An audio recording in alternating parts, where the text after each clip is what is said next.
তাদেরকে আমি সন্তুষ্ট করলাম, কারো কথা কারো কাছে বললাম না, আপন আপন কথায় আপন আপন গিয়ে গিয়ে বললাম তুমি অনেক ভালো, তুমি অনেক ভালো, অনেক ভালো।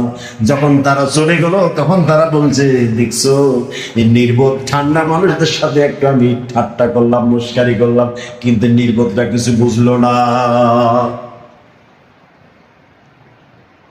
সমাজে কত কথা। আল্লাহ রাব্বুল আলামিন এরপরে জানাই দিলেন, কুরআনুল কারীম বলছেন ওয়াইদা লাকুল্লাযীনা আমানু ক্বালু আমান্না ওয়াইদা খালাউ ইলা শায়াতিনিহিম ক্বালু ইন্না মা'আকুম ইন্নামা নাহনু মুস্তাহজিউন। আল্লাহ রাব্বুল আলামিন তাদের চরিত্র আরেকটা প্রকাশ করে জানিয়ে দিলেন, যারা ঈমান এনেছে তাদের সাথে যখন এরা মিলিত হয় তখন বলে আমরা ঈমান এনেছি, আর যখন তাদের শয়তান নেতাদের সাথে একত্রিত হয় তখন তারা বলে আমরা তোমাদের সঙ্গে আছি, আমরা তো তাদের সাথে কেবল তামাশা করেছি, হাসি ঠাট্টা করেছি, বিদ্রোহ করেছি।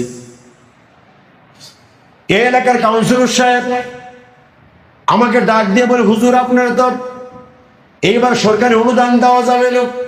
কেন দেওয়া যাবে না? আপনি তো সেদিন দেখেছি আপনি দাড়িওয়ালা মানুষদের মিছিলে গিয়েছিলেন, দেখলাম কি সুন্দর করে তাদের কথা তাকবীরও দিচ্ছিলেন, আমি দেখলাম তাদের সাথে আপনার মুসাফার ছবিও আছে, আমি দেখলাম তাদের সাথে আপনি একত্রিত হয়ে আবার সেলফিও তুলেছেন।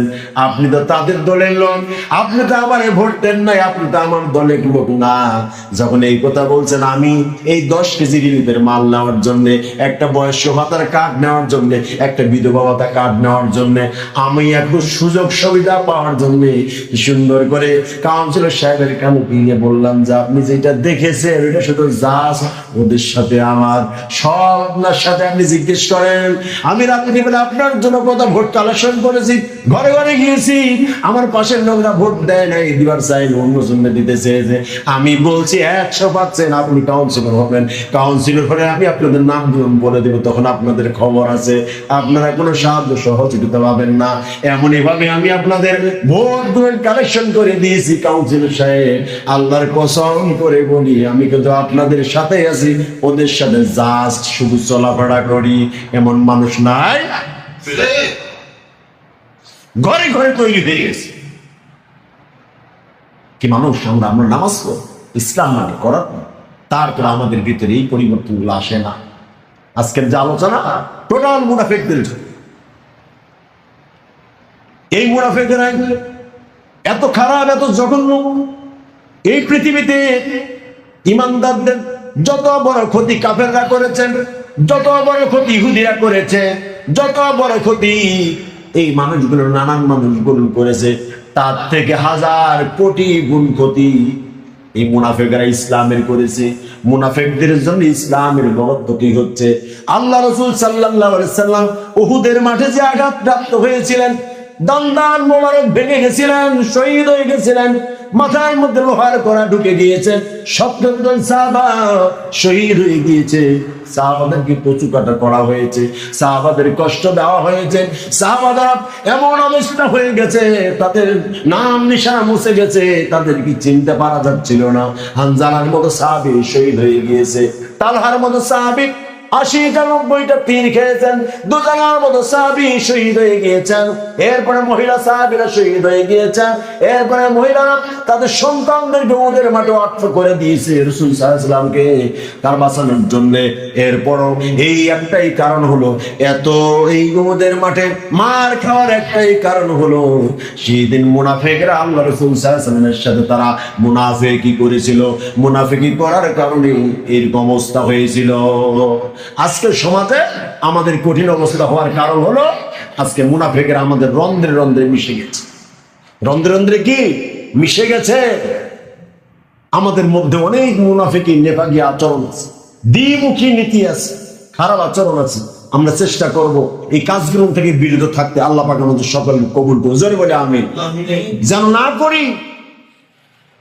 তাহলে মুনাফিকদের আচরণ কি কি? 1 নাম্বার, যখন তারা কথা বলে কি বলে? হ্যাঁ জোরে বলেন, কথা বলে। 2 নাম্বার, ওয়াদা যখন করে ওয়াদা দিলেই খেলাপ করে। 3 নাম্বার হলো আমানতের খেয়ানত করে। আরো 2টা আছে। 4 নাম্বার হলো যুদ্ধের ময়দান থেকে পলায়। 5 নাম্বার হলো যখন তারা ভাষা বলে অশ্লীল ভাষা ব্যবহার করে। এগুলো দেখিল। এই জন্য আব্দুল্লাহ ইবনে সলুল মৃত্যুবরণ করলেন। আল্লাহর নবী সাল্লাল্লাহু আলাইহি সাল্লাম তার জানাজা পড়ার জন্য রওনা দিলেন। এর আগে আব্দুল্লাহ ইবনে উবাই ইবনে সলুলের ছেলে আব্দুল্লাহ রাসূল সাল্লাল্লাহু আলাইহি ওয়াসাল্লামের কলিজার টুকরা সাহাবী নবীজির কাছে আসছে, এসে বলে, ইয়া রাসূলুল্লাহ, আমার বাবা ইন্তেকাল করেছেন। আমার বাবা যাওয়ার সময় আমার কাছে আবদার করে গেছেন, আপনি যদি আমার বাবা জানাজায় উপস্থিত হবেন। নবীজি বললেন, ঠিক আছে। এরপরে বললেন, আপনার জুব্বা মোবারক দিয়ে আমার বাবার কাপড়ের কাপড়টা বানাবেন। আমার বাবা এটা ওসিয়ত করে গেছে। রাসূল সাল্লাল্লাহু আলাইহি ওয়াসাল্লাম সঙ্গে সঙ্গে নিজের জুব্বা মোবারকটা খুলে দিলেন। নবীজি নিজেই গেলেন আর বললেন, আর আব্দুল্লাহ, আপনি যদি আমার বাবার জন্য দোয়া করতেন তাহলে আমার বাবা মা হই মাপ পেয়ে যেতেন। নবীজি বললেন, ঠিক আছে, আমি যাব। নবীজি নিজের জুব্বা মোবারক দিয়ে দিলেন। নবীজি নিজে চলে গেলেন। তার নবীজির মুখের লালা আব্দুল্লাহ ইবনে উবাই ইবনে সলুলের মুখে লাগাই দিলেন। এরপর নিজের জুব্বা মোবারক দিয়ে তার কাপড়ের কাপড় বানানো হলো। নবীজি তার জন্য দোয়া করলেন। এরপরে বিশাল জানাজা হলো। জানাজার মধ্যে নবীজি সাল্লাল্লাহু আলাইহি ওয়াসাল্লাম যখন সামনে আগাচ্ছিলেন, হযরত ওমর বাবার পিছন পাশ থেকে কামিজটা টেনে ধরছেন, কোথায় যাবি আল্লাহর রাসূল? আপনি তো জানেন সে কাটটা মুনাফিক। শুধু মুনাফিক না, সে মুনাফিকের সর্দার। আপনি কিভাবে তার জানাজা পড়াবেন?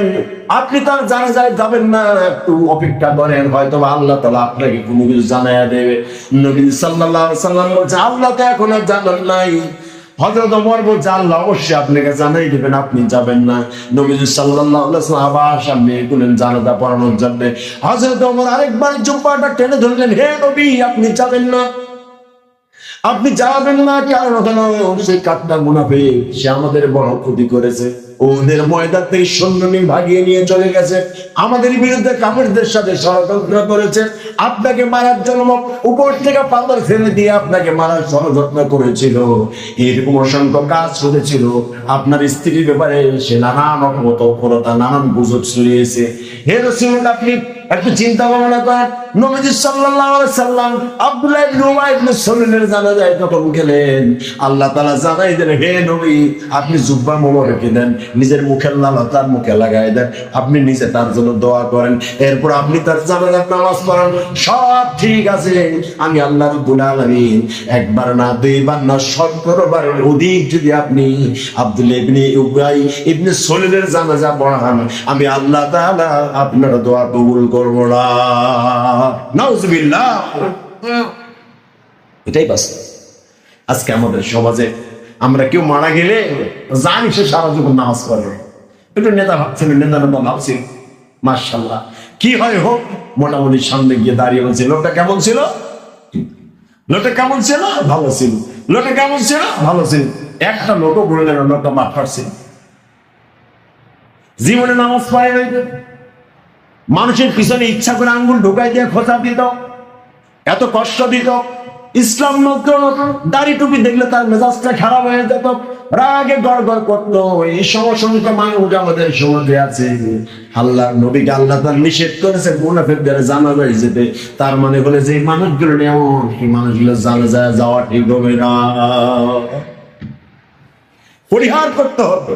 তার মানে হলো আপনি যখন মুনাফিক চেনবেন, এক হলো কোথায় কোথায় মিথ্যা বলে, 2 ওয়াদা খেলাপ করে, 3 আমানতের খেয়ানত করে, 4 যুদ্ধের ময়দান থেকে পালায়, 5 অশ্লীল ভাষা ব্যবহার করে। এই 5টা কোয়ালিটি যার মাঝে দেখবে, সেই হলো 1 নাম্বার খাঁটি মুনাফিক। আল্লাহ পাক আমাদের সকলকে মুনাফিক থেকে হেফাজত করুন। জোরে বলে আমিন। আমরা যেন না হই।